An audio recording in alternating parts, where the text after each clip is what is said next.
A Day with A4 Family. Ang iyong lingkod, hello Mrs. Try. Enjoy na enjoy ako sa aking new toy. On pa man, talagang pangarap ko na magkaroon ng ganitong klaseng lightweight na pang grass cutter. Meron kasi kami dito kaya lang heavy duty. Syempre, naligo ako para mag grass cutter, o diba? At kailangan syempre dapat maganda ang get up.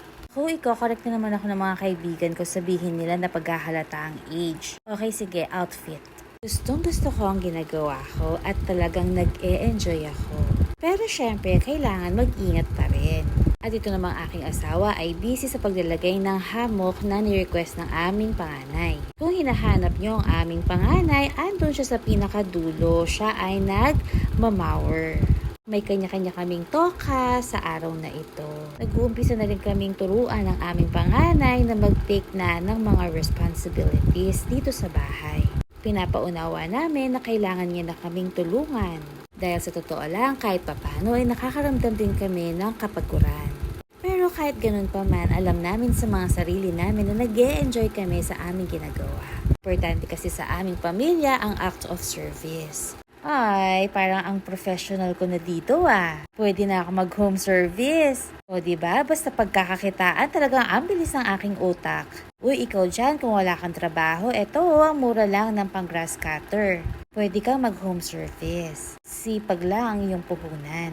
O, ano pang hinihintay mo? Mag-order ka na nito. Ilalagay ko sa comment box kung saan ka pwede mag-order. Appear tayo dyan. Diskarte ba ka mo? Marami ako niyan. Siyempre, kapag ka may diskarte, kailangan samahan din natin yan ng sipag.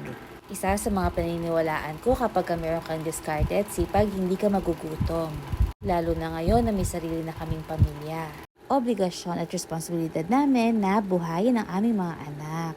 Kaya kami nagsisikap na maipakita sa aming mga anak na kami ay responsible parents. Gusto kasi namin na isinasabuhay ang mga itinuturo sa aming mga anak. Kaya kaming dalawang mag-asawa ay always in action. Nakakatawang pagmasdan ng aming panganay. Natanong nga ng aming panganay kung very good daw siya. Sabi kasi niya, he is really trying. Maluha-luha nga ako kanina. Kasi talagang nag-e-effort si Sean para maparamdam sa amin na mahal niya kami. At ito naman ang ganap sa aming bunso. Gusto naming palayain ang ibon na ito. Kaya lang hindi pa pala siya makalipad dahil baby pa. Itong mga ganitong klaseng special moment as possible talagang kinakapture namin. Biglang nagulat si Sydney. Nakita namin na may pugad pala dito sa outpost. Kaya naisipan namin na dito na lang ilagay ang ibon. Nagsiuwian na nga ang aming mga guest. Nirentahan nila ang aming private resort for a day tour. Kaya oras na para mag-operation linis. Grateful kami sa aming mga kamag-anak dahil lagi silang nakasubaybay, nakaalalay at laging handang sumuporta sa amin. Sa ilang araw na may guest po kami, sila po ay mga kamag-anak. At may mga guest po kami na galing po sa mga referrals ng aming mga kamag-anak. Lord God, patuloy niyo po sila. Alam, naiyak ako.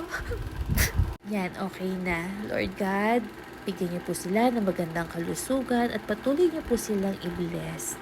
Tuloy na natin ang voice over. Mayroong testing kit ang aking asawa para sa tubig ng swimming pool. Dito mo kasi malalaman kung anong klaseng treatment ang kailangan. Nabukan kasi namin dati ang fresh water. Kaya lang kapag ka fresh water, mas malabog ang tubig at madali siyang magkaroon ng lumot. Para magkaroon ng crystal clear na tubig sa swimming pool, kailangan talaga ng tamang treatment. Talagang inaral ng aking asawa ang pag-aalaga ng tubig sa swimming pool. Dahil nung nakaraan, meron kaming guest, ipinagmamalaki pa ng aking asawa na ginamit niya ay fresh water. Kaya lang, mas malabog ang tubig. Ang malala pa, kinabukasan ay naglumot. Kaya talagang nagsilbing aral ito sa aking asawa. Hindi talaga niya tinantanan ang... Natatawa ako kasi hindi talaga niya tinantanan ang tubig sa swimming pool. O, diba? Noong mga nakaraan, may problema siya. Ngayon, tinatawanan na lang namin. Kasi nga talaga... Sorry naman, hindi ko mapigilang hindi tumawa. Nung nakaraan, talagang pinoproblema namin na pag-aalaga sa swimming pool. Ganun naman talaga ang buhay. Nung mga nakaraan, problema mo. Pero nung nakalipas na, tinatawanan mo na lang. Ikaw ba, sabihin mong hindi? For sure, may mga bagay din sa buhay mo na ganito ang eksena. Kung ako naman ang tatanungin mo, lagi ako natututo sa mga hard ways.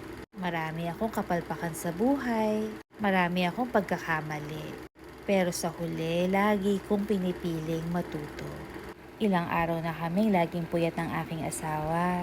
Nung nakaraan, umaabot kami ng hanggang alas 2, alas 3 ng madaling araw. Pero wala kaming reklamo. Kasi ginusto namin to. Matagal na namin itong pinlano.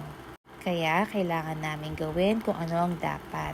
No excuses, no complaints, no blaming. May mga pagkakataon ng mga nakaraan na pagod kami mag-asawa. Katagu akong umiiyak. Kasi talaga napapagod ang aming mga katawang lupa. Ramdam na ramdam ko rin kasi kung gaano karami ang pagod ng aking asawa. Pero ganun talaga.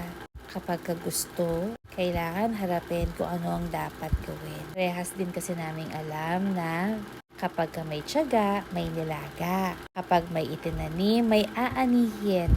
So alam namin na kailangan namin magpagod, kailangan namin itong maranasan para lalo namin ma-appreciate ang lasa at tamis ng mga bunga ng aming pagsusumikap. You will fail sometimes, pero kailangan nating mag-fail forward. In life, sometimes you win, sometimes you lose. Kaya in every failure, kailangan natin piliin at hanapin ang growth. So, don't let failure get into your heart. So, as success to your head. Sabi nga nila, knowledge comes from experience. Kaya yung mga failures at kapalpakan natin sa buhay, those are your gems. Sila magbibigay ng kislap sa iyong buhay. You are not what happened to you in the past. Hindi naman importante kung anong nagawa mo noon. Your future is clean, fresh, wide open slate. You are not your past failures. Kaya focus lang tayo kung ano ang meron tayo, hindi kung ano ang wala. Pinaka-importante kasi yung hinahanap natin yung mga positive thoughts na makakapag-inspire sa atin para makapag-move forward. Yun ang ating panghawakan at dun tayo mag-focus. It's okay to fall apart for a little while. You're okay. You'll be fine. Yan yung mga words na sinasabi ko na paulit-ulit sa aking sarili. Lalo na kapag napanghihinaan ako ng loob. At dito nagtatapos ang A Day with A for Family. Maraming salamat!